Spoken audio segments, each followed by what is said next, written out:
ঔষধের স্ট্রিপ কোনোটা স্বচ্ছ হয়, কোনোটা আবার ব্রাউন কালার হয়, কোনোটা ডার্ক কালার হয়, কোনোটা আবার একদম অ্যালুমিনিয়াম স্ট্রিপ হয়, একদম কিছুই দেখা যাবে না। এর কারণ কি? সব তো একই রকম হলেই পারে, কেন একেকটা একেক রকম হয়? কোনো ধারণা আছে? একটু চিন্তা করেন তো। চিন্তা করে যদি না পান তাহলে আমার ভিডিওটা দেখেন। ওষুধের স্ট্রিপ বা ব্লিস্টার প্যাকের রং এবং স্বচ্ছতা আসলে বিভিন্ন কারণে আলাদা হয়ে থাকে। এর পেছনে কিছু গুরুত্বপূর্ণ কারণ রয়েছে। যেমন ১ নম্বর হচ্ছে যে লাইট প্রোটেকশন। অনেক ওষুধ সংবেদনশীল, আলোর প্রতি সেনসিটিভ হয়ে থাকে।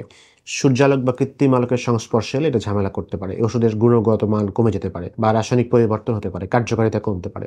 স্বচ্ছ স্ট্রিপের প্রসঙ্গে যদি আসি, কোনো ওষুধ যদি আলোতে সংবেদনশীল না হয়, আলোতে কোনো ঝামেলা হবে না এর, তাহলে এটা স্বচ্ছ স্ট্রিপে প্যাক করা হয়। গাঢ় রঙের সিলভার, ব্রাউন, ব্লু, গোল্ড, সবুজ ইত্যাদি এগুলো করা হয় আলো থেকে রক্ষা করার জন্য। আলোর সংস্পর্শে এলে এই ধরনের ওষুধের ঝামেলা হবে। কাজেই যদি আপনি খুলে ফেলেন এই ধরনের ওষুধ, খুলে ফেলে যত দ্রুত সম্ভব খেয়ে ফেলা ভালো। খোলার পর যদি রেখে দিলেন 10 মিনিট পরে খেলেন তাহলে কিন্তু ওষুধের গুণগত মান কমে যাবে। আর্দ্রতা এবং অক্সিজেন থেকে রক্ষা, ময়েশ্চার, যদি বেশি বাতাসে আমরা জানি জলীয় বাষ্প আছে, এই জলীয় বাষ্পের সংস্পর্শে এলে কিছু ওষুধ নষ্ট হয়ে যেতে পারে। তো কিছু ওষুধ এই আর্দ্রতার সংস্পর্শে এলে যখন দ্রুত নষ্ট হয়ে যেতে পারে, অক্সিজেনের সংস্পর্শে রাসায়নিক পরিবর্তন হতে পারে। তো সেই জন্যই খোলার পরে বেশিক্ষণ রাখা ঠিক না, খুলে সঙ্গে সঙ্গে খেয়ে ফেলতে হবে। এবং প্যাকেজিংটা ওভাবেই করা হয় যাতে কোনোভাবেই এর ভিতরে কোনোভাবে কোনো আর্দ্রতা মানে জলীয় বাষ্প না ঢুকতে পারে।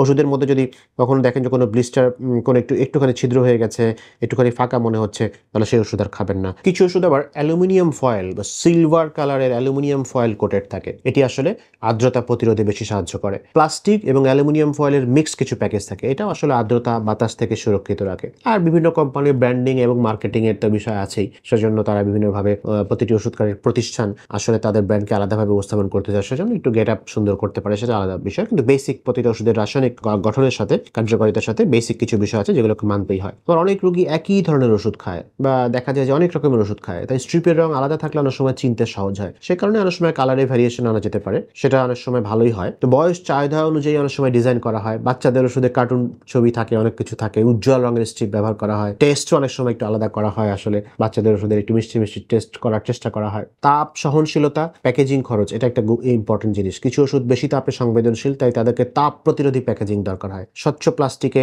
সাধারণত একটু কম খরচে তৈরি করা যায় যদি আলোর ঝামেলা না থাকে।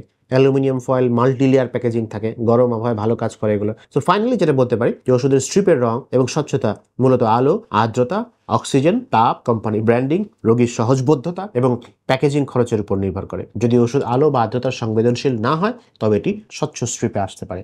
তবে ওষুধ সংরক্ষণের জন্য অনেক ওষুধ গাঢ় রঙের স্ট্রিপে আসে, যাতে দীর্ঘদিনও রাখলে কোনো সমস্যা না হয়।